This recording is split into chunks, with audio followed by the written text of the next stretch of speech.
नमस्कार। आज हम गूगल की एक बहुत ही powerful data service big query को समझने वाले हैं। तो चलिए बिना देर किए सीधे शुरू करते हैं। आपको याद होगा, पिछली बार हमने गूगल क्लाउड की पूरी डेटा पाइपलाइन को समझा था। हमने देखा था कि पब सब, डेटा फ्लो और बिग क्वेरी जैसी सर्विसेज कैसे एक साथ मिलकर काम करती हैं, एक दूसरे से जुड़ी हुई हैं।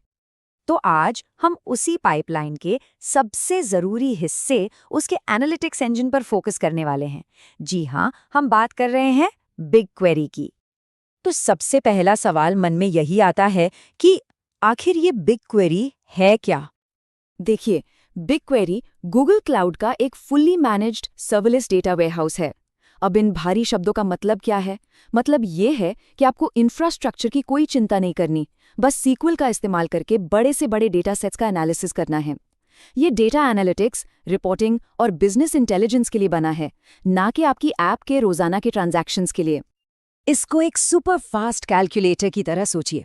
मान लीजिए क्लाउड एसक्यूएल एक नोटबुक है जिसमें आप अपनी रोज की बिक्री का हिसाब किताब रखते हैं, तो वहीं बिग क्वेरी एक बहुत बड़ी डेटा लैब की तरह है जहां आप पिछले 10 साल की बिक्री का एनालिसिस करके ट्रेंड्स, पैटर्न्स और भविष्यवाणियां कर सकते हैं।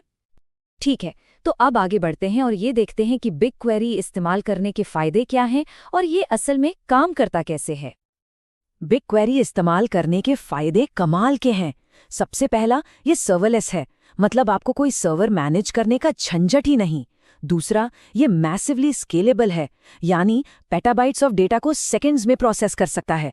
अब एक पेटाबाइट मतलब 1000 टेराबाइट्स। सोचिए कितना ज्यादा डेटा होगा। और ये स्टैंडर्ड एसक्यूएल इस्तेमाल करता है, जिसे सीखना काफी आसान है। और सबसे खास बात, इसमें स्टोरेज और कंप्यूट अलग अलग होते हैं। इसका मतलब है कि आप सिर्फ उसी चीज के लिए पे करते हैं जिसका आप इस्तेमाल कर रहे हैं। बिग क्वेरी के काम करने का तरीका बहुत सीधा साधा है। पहला स्टेप, डेटा लोड करना। ये आप क्लाउड स्टोरेज, क्लाउड एसक्यूएल या किसी भी बाहरी सोर्स से कर सकते हैं। फिर बिग क्वेरी इस डेटा को टेबल्स में स्टोर कर लेता है। इसके बाद आप अपनी एसक्यूएल क्वेरी लिखते हैं और बिग क्वेरी अपने विशाल इंफ्रास्ट्रक्चर पर उसे चलाकर आपको फौरन रिजल्ट्स और रिपोर्ट्स दे देता है। थियरी तो ठीक है, पर असल दुनिया में इसका इस्तेमाल होता कैसे है? चलिए कुछ दमदार उदाहरण देखते हैं। बिग क्वेरी का इस्तेमाल अनगिनत जगहों पर होता है। ई कॉमर्स में बिक्री का एनालिसिस करने के लिए, मार्केटिंग में एड कैंपेन्स की परफॉर्मेंस को नापने के लिए, बैंकिंग में फ्रॉड पकड़ने के लिए और यहाँ तक कि आईओटी डिवाइसेस से आने वाले डेटा का एनालिसिस करने के लिए भी। बल्कि मजे की बात तो ये है कि गूगल खुद यूट्यूब एनालिटिक्स के लिए बिग क्वेरी का इस्तेमाल करता है, जहां रोजाना अरबों इवेंट्स का एनालिसिस किया जाता है। इसे और अच्छे से समझने के लिए चलिए एक कहानी की मदद लेते हैं।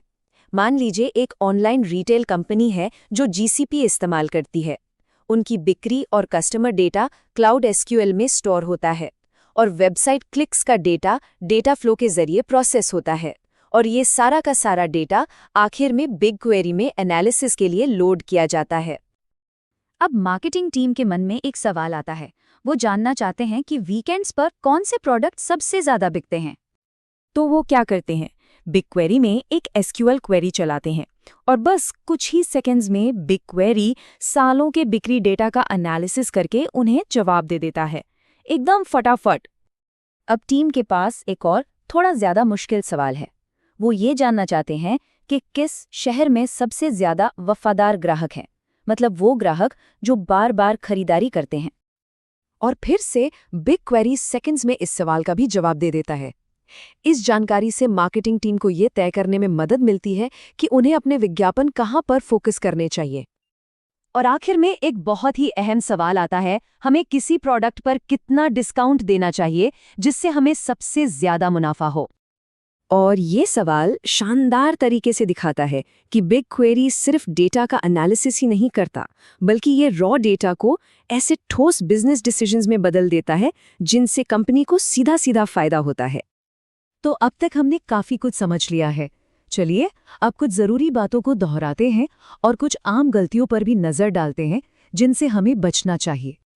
जब लोग बिग क्वेरी इस्तेमाल करना शुरू करते हैं तो कुछ आम गलतियां हो जाती हैं, जैसे कि बिग क्वेरी को ऐप डेटाबेस की तरह इस्तेमाल करना, जो कि गलत है क्योंकि ये एनालिटिक्स के लिए है। या फिर छोटे छोटे डेटा को बार बार लोड करना। और हाँ, एक प्रॉपर स्कीमा डिजाइन करना भी बहुत जरूरी है। स्कीमा का मतलब है आपके डेटा का स्ट्रक्चर, कि डेटा को कैसे ऑर्गेनाइज किया गया है। एक अच्छा स्कीमा आपकी क्वेरीज को फास्ट और सस्ता बनाता है। तो चलिए जल्दी से इसकी मुख्य विशेषताओं को एक बार फिर से देख लेते हैं। ये फुल्ली मैनेज्ड और सर्वरलेस है। एसक्यूएल का इस्तेमाल करके पेटाबाइट्स ऑफ डेटा को प्रोसेस कर सकता है। इसमें real time streaming, built in machine learning, जबरदस्त सिक्योरिटी और लुकर स्टूडियो जैसे टूल्स के साथ शानदार इंटीग्रेशन भी मिलता है। तो सबसे ज़रूरी बात जो याद रखनी है वो ये है कि जब भी बड़े डेटा सेट्स पर एनालिटिक्स या बिजनेस इंटेलिजेंस की ज़रूरत हो तो बिग क्वेरी ही सबसे बेहतरीन चॉइस है। और इसी के साथ आज की ये चर्चा यहीं समाप्त होती है। अगली बार हम क्लाउड डेटा फ्लो के बारे में जानेंगे, वो सर्विस जो बिग क्वेरी में एनालिसिस के लिए डेटा को तैयार करती है, यानी उसे मूव और ट्रांसफॉर्म करती है। तो ज़रूर जुड़िएगा।